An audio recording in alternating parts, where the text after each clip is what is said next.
This episode of Unbillable, I teach people 25 and under what a facsimile is. Holy, oh, watch out, and not to walk in a wall.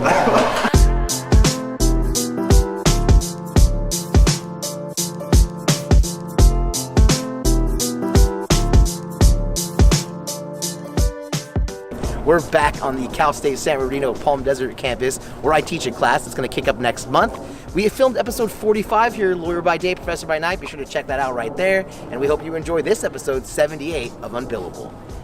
All right, so we are ready for a, here we are. We're at the Palm Desert campus for Cal State San Bernardino. It's a beautiful day. There's snow-capped mountains. We definitely will get some B-roll of that so you can check it out. The desert's looking exceptionally beautiful after the recent snowstorm up on the mountains. But, this week's episode of Unbillable, I've been marinating on it for a few days now because, just the reality of whatever profession you're in, to people who only know you as, like, the lawyer, like for me. People who know me as an attorney, when they like or don't like some kind of legal ruling or decision, they, like, bring it to me as if I can do something about it. When I say that, the obvious examples that come to mind are, like, O.J. Simpson, Casey Anthony, those types of like trials in the media, if you will, or trials that are covered so much in the media, when people feel like the decisions that come out of them are wrong. It's amazing how they take it to their lawyer friend and talk to them about it, right? Like, this is so wrong. How did this happen? How did she get away with killing her daughter? Or how did he get away with killing his wife or whatever, right? But what happens when, like, the lawyer has a situation where I don't like the outcome? And I'm not talking about my own case. There's a case, Michelle Carter in Massachusetts. I'm an attorney in the state of California.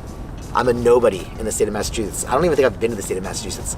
But I heard of this case, Michelle Carter's case, I think a couple years ago when it was first like at the trial level. And what this case is about effectively is two teenagers who I believe only met a couple times but became friends and stayed connected through text messaging, social media, things like that. And what ends up happening is one of the friends, the male, he decides, or he is suicidal. He becomes suicidal, and effectively through text messages, she encourages him to commit suicide.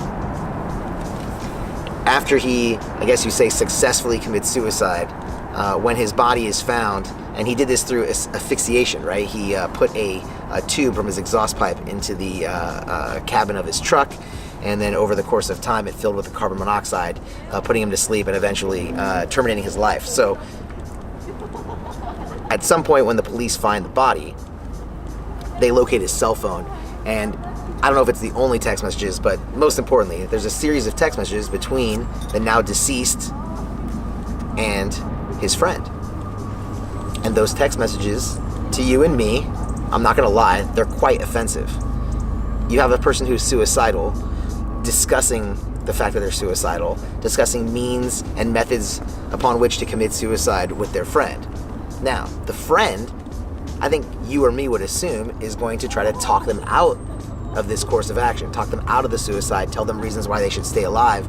But that's not what happens in this scenario. In this scenario, Michelle Carter, the friend who survives, chooses to tell her friend to go through with it. She effectively encourages him to commit the suicide. She encourages him to get in the vehicle, park it in a secluded place, stay committed to the process of committing suicide. And I believe at one point he even,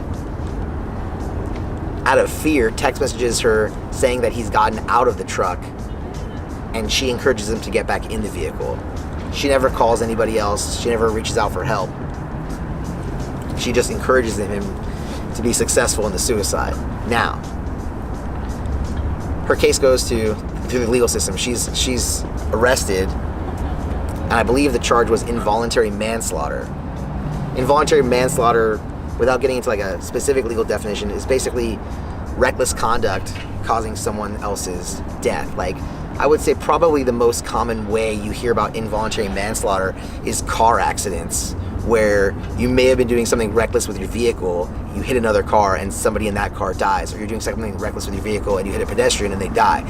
You don't mean to kill the person, but your conduct is so reckless that we're going to punish you because of the outcome, right? I mean, it's effectively outcome driven.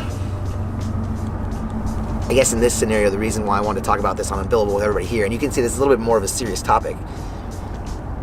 All she did was write text messages. So the lawyer in me can't help but say, like, that's communicating. She has free speech. How is she being convicted of anything for this? See, I think this case is wrongly decided. I think everything she did is morally reprehensible, ethically questionable to say the least, but doesn't make it illegal. So let me give you an example. Let's say you out there, you want to rob a bank. So you come to me and you say, all right, Afsar, you seem like a smart guy. You think I should rob this bank? If I say, yeah, rob the bank, and you go do it, I don't go to jail for robbing the bank.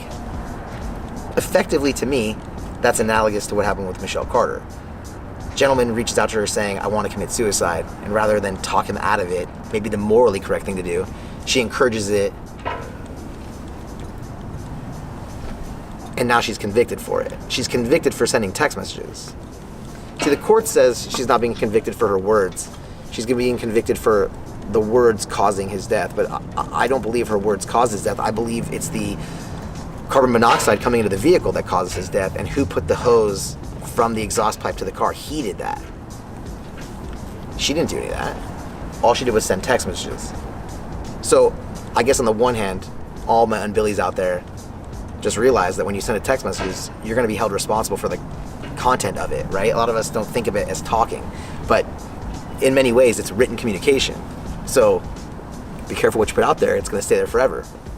But going back to this specific case, her attorneys requested a court trial, not a jury trial. When you're the defendant in a criminal action, you can choose whether you want a court trial or a jury. Again, a jury, a group of 12 people from society, from the public, brought together at random. The judge, of course, being the judge on the bench. In this situation, they chose the judge to make the decision, and I think that's the right move. The reason they chose the judge is I'm sure they believe they'd have a technical defense. Like the average person watching this, I would imagine, believes that Michelle Carter did something wrong and deserves to be punished. But you can do things that are wrong morally and ethically, but aren't illegal, and then therefore shouldn't be punished. And I think that's what the attorneys were hoping for. But the judge said that her words were reckless and caused the death, and I think that's really questionable to me. I think this case is decided wrong. I'm not an attorney in Massachusetts. I can't and will do nothing about it. But it's an opportunity for me to, I think, kind of shine a light on the importance of free speech. This is free speech being attacked, in my opinion, and I think that's bad. If someone watches this vlog and decides to take some crazy action, there's no way I should be responsible for that. It just doesn't work like that, in my opinion, and it shouldn't work like that. And we as a society shouldn't have it work like that. Remember, 40 states have laws against assisted suicide, right? 40 states have taken the time to make a law that says if you help someone commit suicide, you're breaking the law. Massachusetts, where Michelle Carter, where the suicide took place, doesn't have a law like that. They don't even have a law that says it's against the law to help someone with suicide. So they're really punishing her for her text messages. And the amazing thing is, one of the text messages that the police seem to find most disturbing is after the death, her talking to a friend, where she says, it's my fault. He told me he wanted to get out and I told him to get back in. So maybe she feels some guilt there. And maybe to some degree it could be even her fault. But I'm not willing to go to criminal liability. I'm not willing for you to come say, hey, should I rob this bank? And I say, yeah, sure, go for it. And now I'm a bank robber. That's not true. I'm just the person who answered a question. It just seems insane to me. Like, what's the benefit of limiting the speech? Couldn't they have just made a law that says assisting suicide is illegal and punished her for assisting the suicide? I mean, she gives him ideas, methods, means, ways of not being interrupted. I think she assisted, but it's not against the law to assist suicide there. So she's being punished for her text messages. Her text messages are communication. She's being punished for her speech. I thought we didn't do that here. And more importantly, we don't do that here. So I believe her case is on its way to the Supreme Court for its final appeal. I think the appeal's not going to go very well. And it's not going to go very well. Well, it might go well at the Supreme Court. You never know. Maybe I should reserve some judgment there. I hope it goes well at the Supreme Court level. But her state appeal didn't work because an appeals court isn't redeciding the case. It's looking for an error made at the lower level court. So when the lower deciding case is going through the facts and information. The appeals court's not deciding if those facts and information are enough to cause guilt. They're just making sure there was nothing done incorrectly procedurally during the prior trial. So appeals aren't like a full retrial of all the facts and evidence. And again, imagine if I sent you a text message that said I want to do something crazy and you said, yeah, go for it. And next thing you know, you're just as culpable for it. Imagine if somebody sent you a text message that said they wanted to go to the Fyre festival and you said, yeah, you should go. And next thing you know, you're going to be responsible for them, getting stuck in that crazy bamboozle that was the Fyre festival. See, that wouldn't even make sense. Yet here she is. This is a real person. She was 17 years old when she sent this text message. This is a totally wrong decision in my opinion. And there's absolutely nothing I can do about it. There you go. That's it. That's all I got for you, my friend. That's all I got for you. That's it. Sorry. You can put a quack over that. That just tells you, it bothers me so much. It bothers me so much. You should be allowed to say whatever you want. Free speech is fundamental to our freedom. And this is an erosion on it, and I don't like it. I don't like it at all. I know there are some things you can't say, like, saying Fyre in a public place. I get that. There's limitations on the free speech. Hate speech, other things like that. There are limitations. But this shouldn't be one. This shouldn't be one. And like Massachusetts, if they want it to be one, what they should do is make a law that makes it illegal to assist with suicide. Because it's nuts to think that if someone asks you, hey, should I do this crime? And you're right, yeah, do whatever you want. Or yes, you should do it. Or totally go for it. That all of a sudden you're a criminal just as much as that person. Like, involuntary manslaughter? She's gonna do 15 months. 15 months in prison. For a 17-year-old sending text messages. You know what? I'm just glad no one was reading my text messages last week, yesterday, much less when I was 17 years old, right? This is insane. It's totally insane. I would love to know what people out there think. So, to my unbillies out there watching this, what do you think? You think you should be able to send these kind of text messages? You think your text messages are speech or not speech? Do you know about the Michelle Carter case? Do you have an opinion? If you do, share it in the comments below. I'd love to kind of engage on it. And of course, subscribe to the vlog so you can keep up to date with all the things we got going on. We're going to discuss cases like this in the future, cases that I'm handling more directly.